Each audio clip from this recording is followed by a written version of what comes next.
Good morning, everybody, and welcome back again in today's online lecture. Myself, Vijay Sir, I am from Goregaon Municipal Secondary School, and today I'm going to teach you about the poem. Means today's our topic is poetry section. The poem is from 9th standard textbook, and it is very important poem. The poem is very easy to learn and very simple to understand. First of all,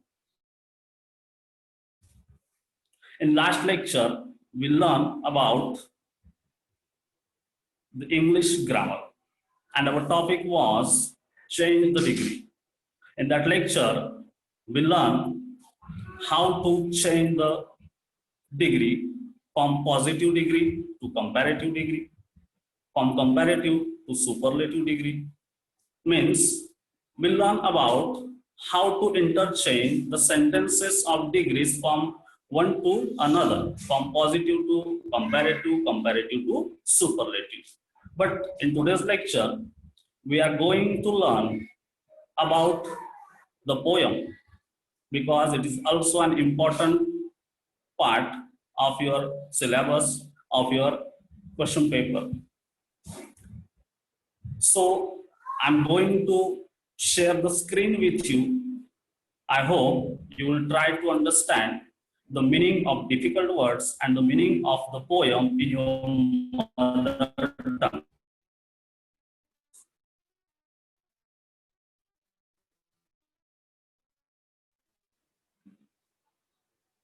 So students, this is the poem which we are going to learn today.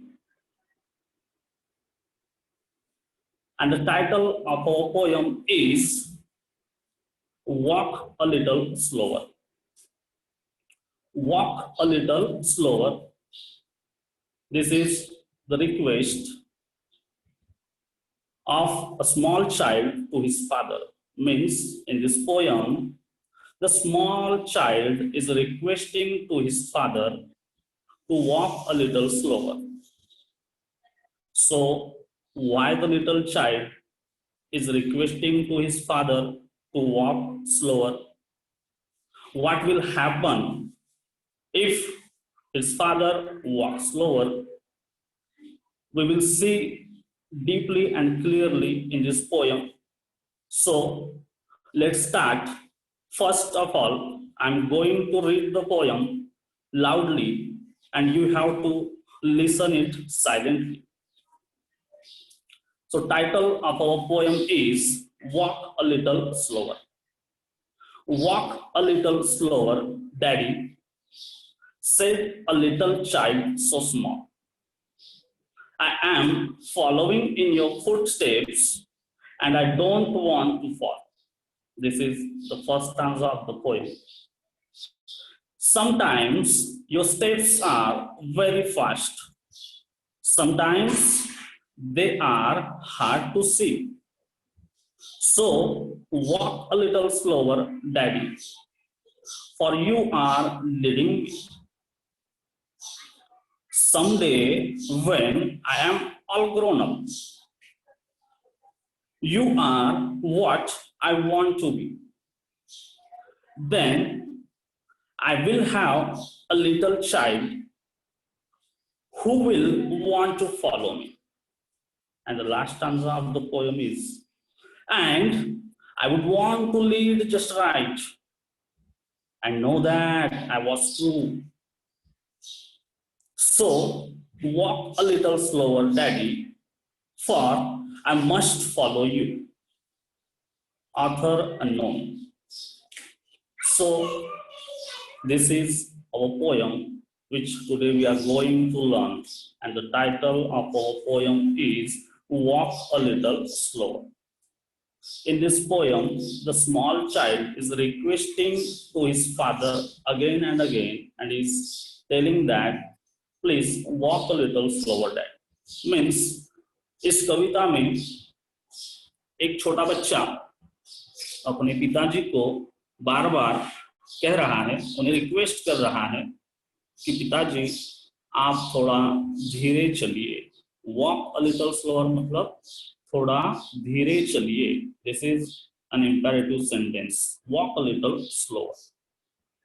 And the child is saying to his father, means इस कविता में जो poet है वो unknown है, और उन्होंने एक फादर और दूसरा एक छोटा बच्चा मीन्स द चाइल्ड, इन दो कैरेक्टर को यहाँ पर डिस्क्राइब करने की कोशिश की है।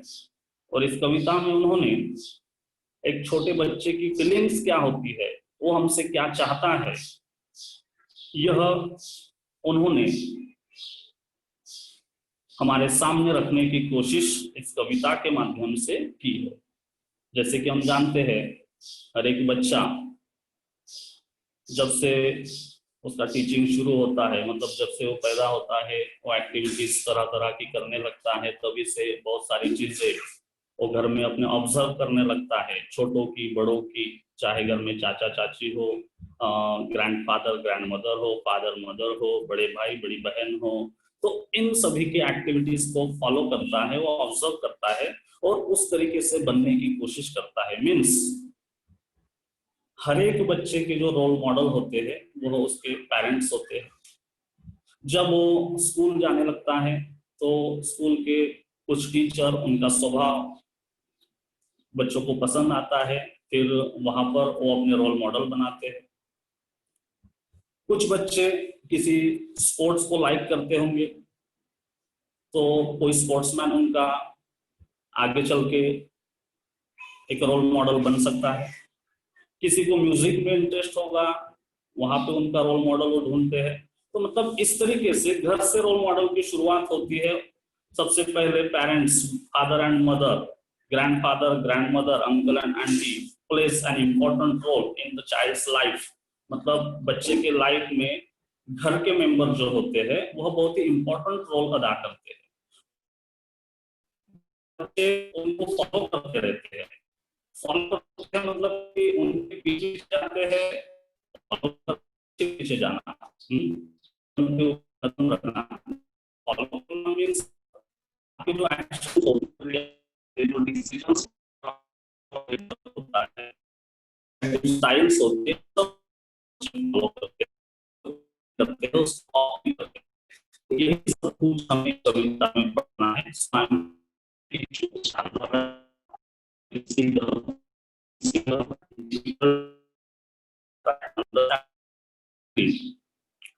So first stanza, walk a little slower, daddy, said a little child so small. So in this poem, in the first stanza, the small child is telling to his father, said a little child so small. मतलब कि एक छोटा बच्चा, little child so small, जो बहुत ही छोटा है, वह अपने पिताजी से रिक्वेस्ट कर रहा है, is requesting to his father, walk a little slower, daddy, daddy means father, पिताजी। तो अपने पिताजी से वह रिक्वेस्ट कर रहा है कि पिताजी आप धीरे चलिए।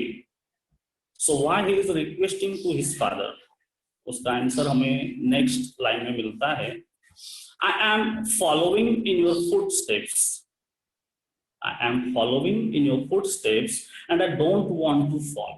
देखिए, शुरुआत की लाइन में बच्चे ने, उस चाइल्ड ने रिक्वेस्ट की है अपने पिताजी से, the small child request to his father, walk a little slower daddy, I am following in your footsteps. तो आगे की लाइन में वो कहता है कि पिताजी I am following in your footsteps. footstep मतलब वो पैरों के निशान, आपके कदम के साथ कदम मिला के चलना, उसको फॉलो करते हुए चलना। तो फॉलो करना मतलब पीछे पीछे चलना। तो बच्चा कहता है I am following your footsteps, मैं आपको फॉलो कर रहा हूँ, मैं आपको फॉलो कर रहा हूँ, इसलिए आप धीरे चलने की कोशिश कीजिए। आप तेज चलोगे, आप भागोगे तो मैं तो बहुत छोटा हूँ, मैं आपके कदम के साथ कदम मिला के नहीं चल सकता हूँ, या फिर आप जितना तेज भागोगे उतनी गति मेरे अंदर फिलहाल नहीं है। And I don't want to fall, इसलिए मैं गिरना नहीं चाहता हूँ। यह शब्दशः मीनिंग हुआ। अभी इसमें जो डीप मीनिंग छुपा है उसके बारे में पढ़ते हैं। A small child is requesting to his father, walk a little slower. छोटा बच्चा पिताजी से रिक्वेस्ट कर रहा है कि पिताजी आप धीरे धीरे चलिए। अभी धीरे धीरे चलिए मतलब क्या है? धीरे धीरे चलिए मतलब कि जो आपके एक्शंस है, आप जो कुछ कार्य करते हो, आप जो डिसीजन लेते हो, योर एक्शंस, योर डिसीजन जो आप लेते हो, जिस तरीके से आप सोसाइटी में बिहेव करते हो, समाज में तरह तरह के लोग होते हैं, उनके साथ बैठने का उठने का जो आपका तरीका है, that's called social behaviour. Your talkative styles, your talking style, आपकी जो बोलने की स्टाइल होती है, इन सब चीजों को बच्चे फॉलो करते हैं। So he is saying that I am following your footstep, इन सब चीजों को मैं फॉलो कर रहा हूँ। I am trying to imitate them, I am trying to copy, मैं इन सब चीजों को कॉपी करने की कोशिश कर रहा हूँ। Because and I don't want to fall, वो कहता है कि मैं गिरना नहीं चाहता हूं। यहाँ पर गिरना का मीनिंग हमें नहीं लेना। I don't want to fall means I don't want to be a failure person in life. I don't want to be a failure person in life, मतलब कि मैं अपने लाइफ में एक अनसक्सेसफुल पर्सन नहीं बनना चाहता। I want to be a successful person like you. मैं आपके जैसा एक सफल इंसान बनना चाहता हूँ। So I am following your footsteps. इसीलिए मैं आपको फॉलो कर रहा हूँ। I am following your actions. I am following your decisions. I am following your social behavior. I am following your talking styles. I am following your nature. तो इन सब चीजों को मैं फॉलो कर रहा हूँ। So please, Daddy, walk a little slower. Because I'm so small and I can't understand your actions, your decisions, your reactions, your social nature. So this is the meaning of first stanza. I hope you will understand it.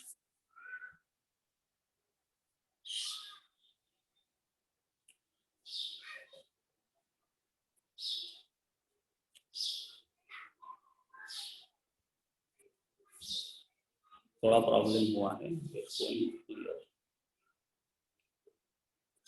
सो ये जो पहला stanza हमने पढ़ा, मुझे उम्मीद है कि आपको इस पहले स्टांजा का मीनिंग बहुत ही क्लियरली समझ में आया होगा। और नेक्स्ट स्टांजा में ये जो छोटा बच्चा है, द स्मॉल चाइल्ड, वह अपने पिताजी से क्या कहता है, अभी सेकंड स्टांजा में हम लोग पढ़ेंगे। So this is the second stanza. Sometimes your steps are very fast. Sometimes they are hard to see. So walk a little slower, Daddy, for you are leading me. This is the second stanza of the poem. Sometimes means kabhi kabhi. Your steps are very fast. Sometimes your steps are very fast. कभी कभी आपके जो steps होते हैं, आपका जो चलने का तरीका है, बहुत तेज होता है। Means sometimes your actions, your reactions, your decisions, your social behavior, your nature, I can't understand. मतलब मैं उन सब चीजों को समझ नहीं पाता हूँ। I can't understand your social action, your reaction, your decision, your nature. Sometimes they are hard to see. Sometimes कभी कभी they are hard to see, मतलब आपका जो स्टाइल है, उन सब चीजों को जिनको मैं फॉलो करना चाहता हूँ, whatever I want to imitate, they are hard to see. वो बहुत ही मतलब आपकी जो गति है वो बहुत तेज होने के कारण मैं उन सब चीजों को एडॉप्ट नहीं कर पाता हूँ। मैं समझ ही नहीं पाता हूँ कि आपने क्या किया, कैसे किया, क्यों किया। So sometimes the steps are very fast, sometimes they are hard to see. So walk a little slower, Daddy. इसीलिए पिताजी, I can't understand your feeling, I can't understand your emotions, I can't understand your social behavior, your nature, your talking styles. So please walk a little slower, Daddy. Because the child says that for you are leading me, you are leading me. Lead करना मतलब किसी को आगे लेके चलना, और यहाँ पर हमें लीडिंग का मीनिंग लेना है। You are my role model, the child saying to his father, Daddy, walk a little slower because sometimes I can't understand your feelings, your emotions, your actions, your decision. So walk a little slower because you are my role model. I want to be like you. मैं आपके जैसा बनना चाहता हूँ. I want to be a successful person in my life. I don't want to be a failure person. And I am so small now, so walk a little slower, and I want to imitate your action. I want to imitate your feelings, your emotions, your social nature, your social behavior. इन सब चीजों के लिए वह जो छोटा बच्चा है वह अपने पिताजी से बार बार रिक्वेस्ट कर रहा है. This is the meaning of second stanza. Now we are going to learn about the third stanza of the poem. Someday when I am all grown up, someday when I am all grown up, you are what I want to be. Someday, अभी someday का meaning हमें लेना है after some year. कुछ दिनों बाद means कुछ सालों बाद. दिनों में तो इंसान में कोई चेंजेस नहीं होते हैं कि 15-20 दिन महीना बीत गया और चेंजेस आ गए. Someday when I am all grown up, कुछ सालों बाद when I am all grown up. grown up मतलब बढ़ जाना. So यहाँ पर हम उसका मीनिंग लेंगे I will be a responsible person, I will be a matured person. मतलब कि कुछ दिनों बाद जब मैं मैच्योर्ड बन जाऊंगा. Someday when I am all grown up, you are what I want to be. कुछ दिनों बाद जब मैं मैच्योर्ड हो जाऊंगा, मैं रिस्पॉन्सिबल पर्सन बन जाऊंगा. You are what I want to be. You are what आप जैसे हो. Now you are what जैसे आप हो. What I want to be बिल्कुल मुझे वैसा ही बनना है आप जैसे अभी हो. Because I am following you, I am imitating you, I am copying your decisions, your actions. So after some day I will be a matured person. कुछ दिनों बाद मैं एक मैच्योर्ड इंसान बन जाऊंगा, बड़ा हो जाऊंगा. पूरी तरीके से रिस्पॉन्सिबिलिटी मेरे ऊपर भी आएगी, मुझे भी रिस्पॉन्सिबिलिटी निभानी होगी. जिस तरीके से आप अभी निभा रहे हो बिल्कुल वही रिस्पॉन्सिबिलिटी मुझे इन फ्यूचर में निभानी है.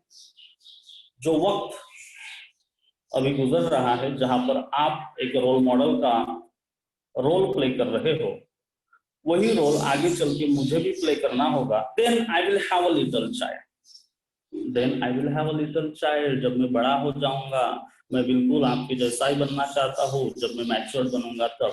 Then I will have a little child. उस समय मुझे भी एक बच्चा होगा. I will have a little child.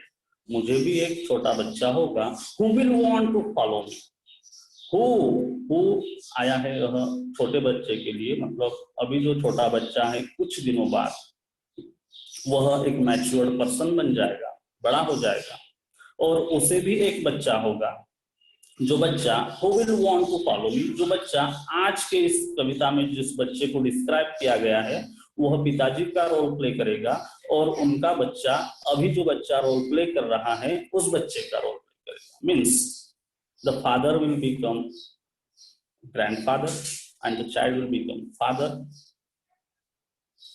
So then I will have a little child. जो मेरा बच्चा होगा वो भी मुझे फॉलो करना चाहेगा. After some days I will be a matured person.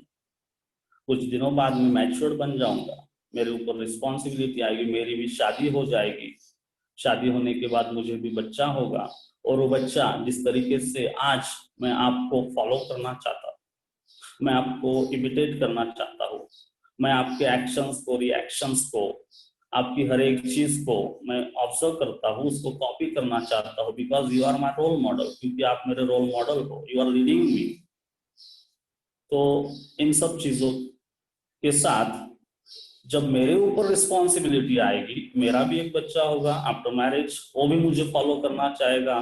तो जो कुछ आप मुझे आज दोगे, whatever you will give me, I will try to give my child. मतलब जो कुछ आप मुझे दोगे वो सब कुछ मैं उसे दे पाऊंगा.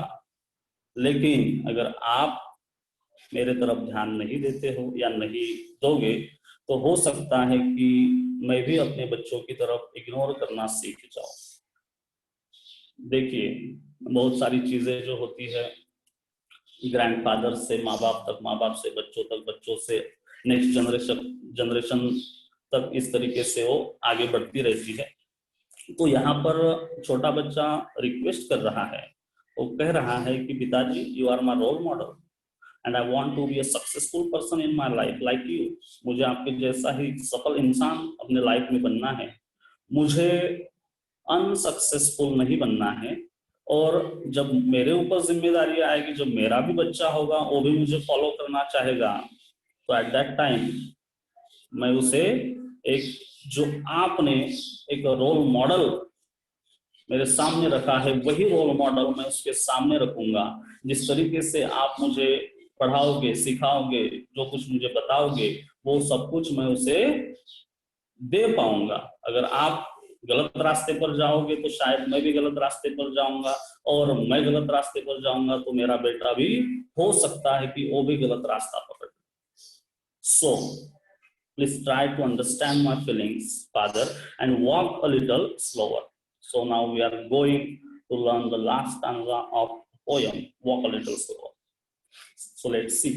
And I would want to lead just right and know that I was true. So walk a little slower, Daddy, for I must follow you. The child is saying to his father, and I would want to lead just right. I would want to lead just right. Lead करना, इसके पहले हमने देखा कि lead करना मतलब किसी को आगे लेके चलना, किसी का रोल मॉडल की भूमिका हमें अदा करनी होती है। And I would want to lead just right, तो मेरा जो बच्चा होगा, मेरी शादी हो जाएगी, शादी के बाद मेरा बच्चा होगा, वो मुझे फॉलो करना चाहेगा। तो यहाँ पर इस कविता में जो बच्चा इसको डिस्क्राइब किया गया है, वो बता रहा है I would want to lead just right, मैं अपने बेटे का रोल मॉडल बनूंगा और मैं उसे सही रास्ते पर लेके जाऊंगा।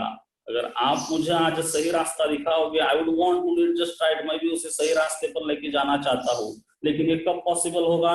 जब आप मुझे सही रास्ता दिखाओगे, आप मुझे अच्छी तरीके से गाइडेंस करोगे, अच्छी तरीके से बहुत कुछ समझाओगे, तब बहुत सारी चीजें मेरे समझ में आएगी और मैं उन सब चीजों को अपने बच्चों को सिखा पाऊंगा। So the child says and I would want to lead just right, मुझे मेरे बेटे को सही रास्ते पर लेके जाना है, मुझे उसका रोल मॉडल का मुझे उसका बनना है। And know that I was true, and know that I was true, और मैं जानता हूँ कि ये सब मैं करके रहूंगा, मतलब कि इन सब चीजों में मैं सही रास्ता, सही उसका रोल मॉडल बन के उसे गलत राह से दूर रखूंगा, सही राह पर लेके आऊंगा। So walk a little slower daddy. लेकिन ये सब कब पॉसिबल होगा? जब आप आज मुझे कुछ देने की कोशिश करोगे, जो कुछ पॉसिबल है, जो कुछ मेरे लिए फायदेमंद है, वो सब कुछ अगर आप मुझे देते हो, तो मैं वो सब कुछ जो मुझे आपसे मिलता है या मिलेगा, वो सब चीजें मैं अपने बेटे को दे पाऊंगा। So walk a little slower daddy, for I must follow you. So in last line the child says that walk a little slower daddy, इसलिए पिताजी आप धीरे धीरे चलिए, for I must follow you, क्योंकि मैं आपको फॉलो कर रहा हूँ। आपको फॉलो करने के बगैर मेरे पास कोई रास्ता नहीं है। You are my role model, I want to follow your actions, your decisions, your social behavior, your talking styles, and I don't want to be a failure person. मुझे असफल इंसान नहीं बनना है। I want to be a successful person in my life like you. मैं आपके जैसा सफल इंसान बनना चाहता हूँ। You are my role model and I will be the role model of my child. मैं कुछ दिनों बाद when I will marry, शादी के बाद मुझे भी बच्चे होंगे और मैं भी उनका रोल मॉडल बनूंगा, और ये सब जो कुछ मुझे आपसे मिलेगा, मैं उन सब चीजों को अपने बच्चों के साथ शेयर करूंगा, उन्हें भी कुछ अच्छा देने की कोशिश करूंगा। So this is the poem walk a little slower. We learn about it very clearly and deeply. We see the meaning of the poem. So the author is unknown. यहाँ पर ऑथर का नाम अननोन है, मतलब ये जो कविता हमारे सामने है, ये किसने लिखी है इसके बारे में हमें कोई जानकारी नहीं है। सो यहाँ पर लिखा है द ऑथर इज अननोन। यहाँ पर हमने जो वर्कशॉप जो कविता अभी पढ़ी, उस कविता का अभी हम वर्कशॉप पढ़ेंगे। तो वर्कशॉप में आप लोगों को पहले समझा देता हूँ कि किस तरीके से क्वेश्चन आंसर लिखे जाते हैं। कविता जो होती है, कविता के ऊपर आपको पेपर में दो तरह के सवाल पूछे जाते हैं। एक होता है appreciation, right the appreciation of the poem, मतलब एक कविता या कविता में से एक या दो स्टांजा आपको पेपर में देते हैं और उसके ऊपर आपको सवाल पूछे जाते हैं। और दूसरा होता है कॉम्प्रिहेंशन, जहां पर आपको दो रिक्त स्थान, दो सही या गलत, उसके बाद एक सवाल होगा डिस्क्रिप्टिव टाइप और उसके बाद एक राइमिंग वर्ड्स वाला सवाल आता है। इस तरीके से 5 नंबर, मतलब पोएट्री सेक्शन जो होता है वह 10 नंबर के लिए आपको पेपर में पूछा जाता है, और एप्रिसिएशन 5 नंबर के लिए और कॉम्प्रिहेंशन 5 नंबर के लिए। इस तरीके से कविता को 10 नंबर में डिवाइड किया है। और if you want to get good numbers, if you want to get more numbers in this section, so you have to work hard. अगर आप पोएट्री सेक्शन में अच्छे नंबर लाना चाहते हो तो आपको थोड़ी सी मेहनत करनी होगी। अगर आप थोड़ी भी मेहनत करते हो तो आप आउट ऑफ नंबर यहाँ पर ले सकते हो। So now we are going to solve the workshop of the poem. So see the screen. First question, read the poem aloud. पहला सवाल आपको पूछा गया है, सॉरी मतलब ये उन्होंने ऐसे ही कहा है, थोड़ी सी मिस्टेक है। रीड द पोएम अलाउड, कविता को जोर से पढ़िए। दूसरा सवाल देखिए, put the words given in bracket in the proper blanks. Put the words given in bracket, bracket में जो वर्ड्स दिए हैं उनको प्रॉपर ब्लैंक में, मतलब रिक्त स्थानों में हमें लिखना है। Is it clear? देखिए क्या है। क्वेश्चन नंबर 2 में ए है, the dot dot is talking to its dot dot. The dot dot is talking to its dot dot, मतलब कौन बात कर रहा है और किससे बात कर रहा है। तो ये कविता हमने पढ़ी है और हमें बहुत अच्छे से पता है कि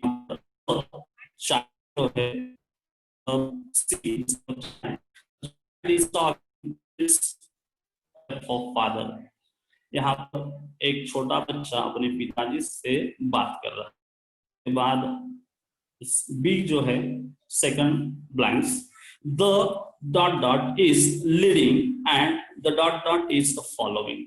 कौन लीड कर रहा है और कौन फॉलो कर रहा है? So you know the answer. यहाँ पर फादर जो है लीड कर रहे हैं और चाइल्ड जो है क्या कर रहा है? फॉलो कर रहा है, because the father is role model of the child, means he is a leader, और लीड कर रहे हैं और चाइल्ड को फॉलो कर रहा है। सी देखिए, someday the dot dot will become a dot dot. Someday कुछ दिनों बाद, विल बिकम बनेगा, अ कौन क्या बनेगा? तो समडे कुछ दिनों बाद, इस कविता में जो चाइल्ड है छोटा स्मॉल किड, और जो चाइल्ड है वो child will become a father. कुछ दिनों बाद वो चाइल्ड कौन बनेगा? फादर बनेगा। The dot dot does not wish to fall while following its, इस कविता में जो चाइल्ड है, the child does not wish to fall, the child doesn't wish to be a failure person, मतलब वो अनसक्सेसफुल इंसान नहीं बनना चाहता है। He wants to become a successful person in his life like his father, वह अपने पिताजी के जैसा सक्सेसफुल बनना चाहता है। So he doesn't want to fall the follow while following its father। तो यहाँ पर चाइल्ड पहले आएगा, फादर बाद में आएगा। उसके नीचे जो सवाल आया है, find and right the pairs of rhyming words. बहुत ही सिंपल सवाल होता है राइमिंग वर्ड्स का। आपकी जो कविता होती है उस कविता में से आपको राइमिंग वर्ड्स ढूंढने होते हैं, और राइमिंग वर्ड्स ढूंढना कोई डिफिकल्ट बात नहीं है। आपको हर एक लाइन का लास्ट वर्ड देखना है, और उन शब्दों को देखने के बाद आपको, जैसे आप मराठी या हिंदी में आप लोग पढ़ते हो, जैसे कि कविता है, सविता है, गीता है, सीता है, इस तरह के जो वर्ड आते हैं यहाँ पर इंग्लिश में आएंगे, मतलब उसे मोड पर आने वाले वर्ड कहा जाता है। हिंदी में हम लोग मोड पर आने वाले वर्ड बोलते हैं। तो यहाँ पर पहले स्टांजा में हमें 4 वर्ड मिलते हैं, 4 लाइन है तो 4 वर्ड मिलेंगे, 6 लाइनें रहेंगी तो 6 वर्ड्स मिलेंगे। तो यहाँ पर 4 वर्ड है। पहला वर्ड है डैडी, दूसरा है स्मॉल, तीसरा है फुटस्टेप्स और चौथा है फॉल। तो यहाँ पर डैडी स्मॉल के साथ राइमिंग नहीं हो रहा है, और डैडी फुटस्टेप के साथ भी राइमिंग नहीं हो रहा है, डैडी फॉल के साथ भी राइमिंग नहीं हो रहा है। दूसरा वर्ड हम चेक करेंगे, स्मॉल जो है फुटस्टेप के साथ राइम नहीं होता है, लेकिन स्मॉल जो है वह फॉल के साथ, इसके साथ स्मॉल जो है वह फॉल के साथ राइम कर रहा है, मतलब this is a pair of rhymes from the stanza. जब हम दूसरे स्टांजा की तरफ मुड़ते हैं तो आपको सी और मी ये दो वर्ड लगेंगे, एंड थर्ड स्टांजा में बी एंड मी ये दो वर्ड राइमिंग है, और लास्ट में आपको टू एंड यू ये दो शब्दों की राइम पेयर बनती है।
हेलो सर, आवाज नहीं आ रही है। रिलेटेड है, फॉलो और लीड यह एक दूसरे से रिलेटेड है। उसी तरीके से हमें जैसे टीचर वर्ड दिया है तो teacher related to students, teacher student से रिलेटेड करता है। डॉक्टर, डॉक्टर के पास कौन आता है तो पेशेंट आता है, वहां पर हम पेशेंट लिखना होगा। गिव, गिव के साथ take, give and take, give मतलब देना, टेक मतलब लेना होता है। तो और हमें कुछ पेयर्स बनानी है तो वहां पर हम लोग लिख सकते हैं टीचिंग एंड लर्निंग, टीच करना, पढ़ाना, लर्न करना, सीखना, teaching and learning, this words are also related. Chalk and black board, black board के ऊपर हम चॉक से लिखते हैं, so black board and chalk also related. Hard and easy और डिफिकल्ट एंड इजी मतलब कठिन और आसान, ये जो वर्ड है ये भी एक दूसरे से रिलेटेड करते हैं। लिव एंड डाई, लिव मतलब जिंदगी जीना, एंड डाई मतलब मरना। और अगर आप और एक लिखना चाहते हो तो आप लिखिए before and after, before and after, before मतलब पहले और उसका रिलेटेड वर्ड है आफ्टर। तो इस तरीके से तीसरा जो सवाल है हमने उसे हल कर दिया। So see the next question. The child in the poem requests his father to walk slower. Here the poet implies that the child wants to understand his father's action better. The child would like to act the same way, but wants the father to be a more understanding toward the child needs. What is implied in the following lines? So यहाँ पर जो line हमें दी है ABCD, ये जो चार लाइनें दी है, यह लाइनें हमें क्या इम्प्लाइज करती है, क्या दर्शाती है, उनका मीनिंग क्या है, वह हमें यहाँ पर लिखना है। सो फर्स्ट जो है, sometimes your steps are fast, कभी कभी आपके जो स्टेप्स होते हैं बड़े फास्ट होते हैं। मतलब इस सेंटेंस के माध्यम से पोएट हमें क्या बताना चाहते हैं उसके बारे में लिखना है। तो हम लिखेंगे यहाँ पर sometimes the fathers take very quick decisions or very quick actions. Sometimes the father take very quick decisions or action. इस तरीके से आपको इस लाइन को डिस्क्राइब करना है कि यह लाइन हमें क्या बताती है।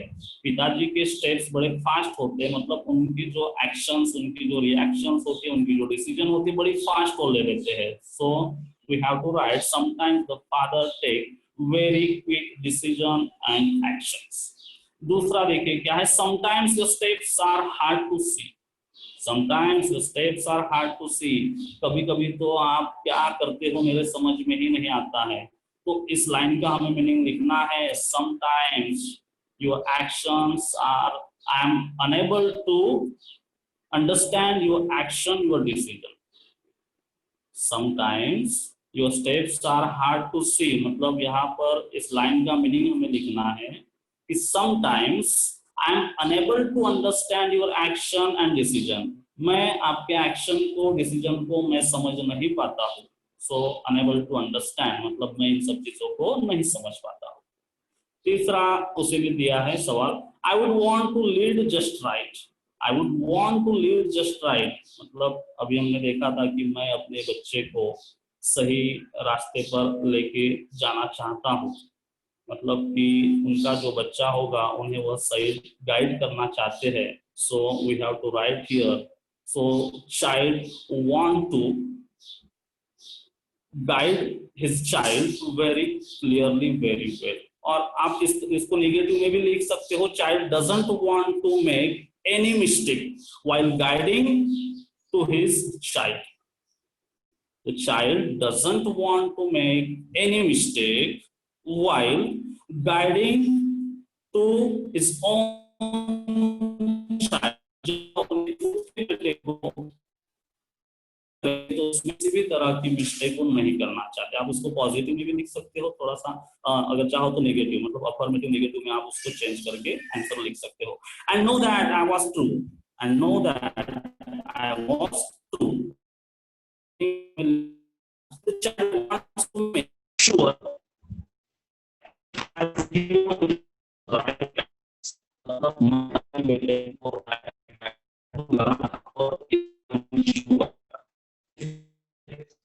चौथी सवाल को हमने हल कर दिया। पांचवा सवाल है, using your own ideas frame sentence that show continuous action, मतलब यहाँ पर आपको कंटिन्यूअस प्रेजेंट टेंस के कुछ सेंटेंस बनाने हैं, कंटिन्यूअस एक्शन जहां पर हमें दिखाई दे। फॉर एग्जाम्पल उन्होंने एक यहाँ पर उदाहरण दिया है, you are leading me, you are leading me, तो हम लोग यहाँ पर बहुत सारे सेंटेंस कंटिन्यूअस टेंस में बना सकते हैं। I am writing a letter, जैसे हमने लिखा कि I am writing a letter. I am going to Banaras, यहाँ पर भी कंटिन्यूअस एक्शन है, गोइंग जाने की क्रिया दिख रही है, राइटिंग लेटर में लिखने की क्रिया हो रही है। I am teaching you, I am teaching you, मैं आपको पढ़ा रहा हूं, यहाँ पर पढ़ाने की क्रिया हो रही है। We are learning English subject, we are learning English subject, हम इंग्लिश सब्जेक्ट पढ़ रहे हैं।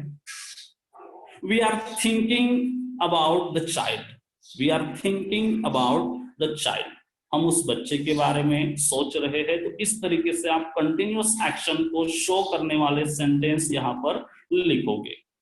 अभी छठा सवाल है, यूजिंग योर ओन आइडियाज, आपकी ओन आइडियाज का यूज करते हुए frame at least 3 sentence that show future action. अभी यहाँ पर फ्यूचर एक्शन को शो करने वाले सेंटेंस हमें लिखने हैं।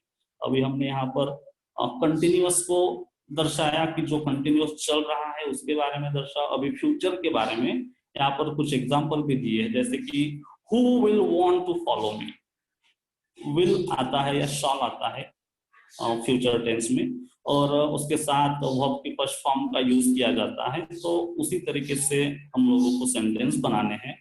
Who will want to follow me, तो हम लोग लिख सकते हैं I will meet you tomorrow, I will meet you tomorrow. We will join the English lecture, we will join the English lecture tomorrow, मतलब हम कल इंग्लिश लेक्चर ज्वाइन करेंगे। She will come to my home, she will come to my home, वो मेरे घर पे आएगी। he will write all the answer, he will write all the action, मतलब जब हम फ्यूचर टेंस को शो करते हैं तो शॉल और विल के साथ, अभी शॉल का यूज बहुत ही कम होता है तो मोस्ट ऑफ विल का ही यूज किया जाता है, तो विल के साथ वर्ब की फर्स्ट फॉर्म का यूज करके हम फ्यूचर टेंस के, सिंपल फ्यूचर टेंस के ढेर सारे सेंटेंस बना सकते हैं। I hope you understand it. Then discuss the following and write summary, उसे आप लिख लीजिएगा। Do you have a role model, what qualities do you appreciate in, तो यहाँ पर this is a imaginary questions, do you have a role model, क्या आपका कोई रोल मॉडल है, तो आपका आंसर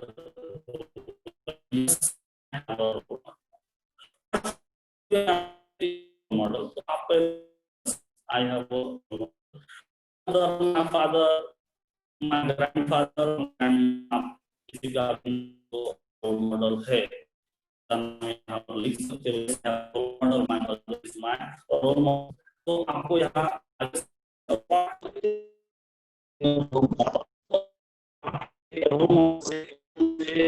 क्वालिटी तो हम लोग लिखते हैं I have role model my mother, father, तो फादर लिखिए, ग्रैंडफादर लिख सकते हो, ग्रैंडमदर लिख सकते हो, अंकल आंटी, जो जिसे आप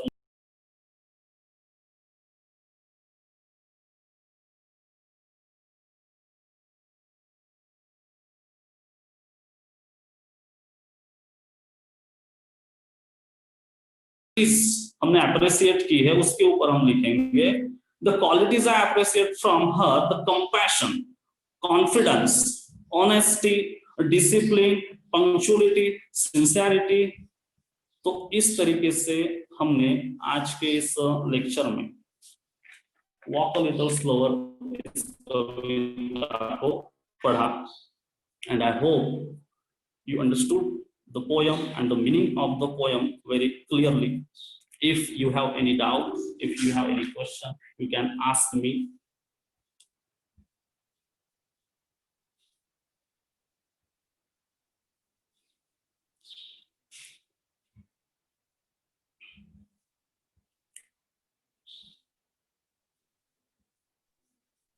hello, good morning sir. Good morning बेटा। यस सर, जो आप 7 वाला बताया ना, वो जरा वापस बताइए ना। 7 वाला मतलब बुलेट पॉइंट वाला कौन सा बेटा?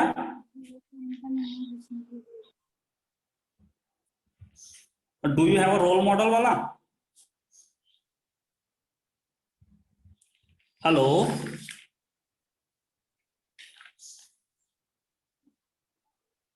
यस प्रीति, अंकिता। हाँ सर, ओ 7 वाला। यस, एक सेकंड ना। सर, वो जो था discuss the following bullet points. Discuss the following and write the summary of your discussion in the form of bullet points. यहाँ पर कुछ points दिए हैं, उसके ऊपर आपको write discussion, आपको discuss करना है, उसके ऊपर आपको summary लिखनी है, जैसे कि how are certain ideas, customs, knowledge pass on from one generation to the next. मतलब एक generation से दूसरे generation तक जिस तरीके से कुछ रीति रिवाज होते हैं, नॉलेज होता है, वो कैसे पास ऑन होता है, मतलब एक से दूसरे की तरफ।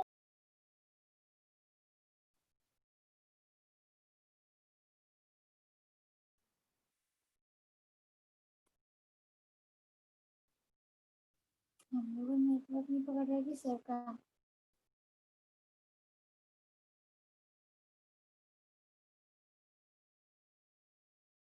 तो इस तरीके से आज हमने वॉक अ लिटिल स्लोअर इस कविता को डीपली पढ़ा, and I hope you understood the meaning of poem, the difficult words from the poem, and the question answer very clearly.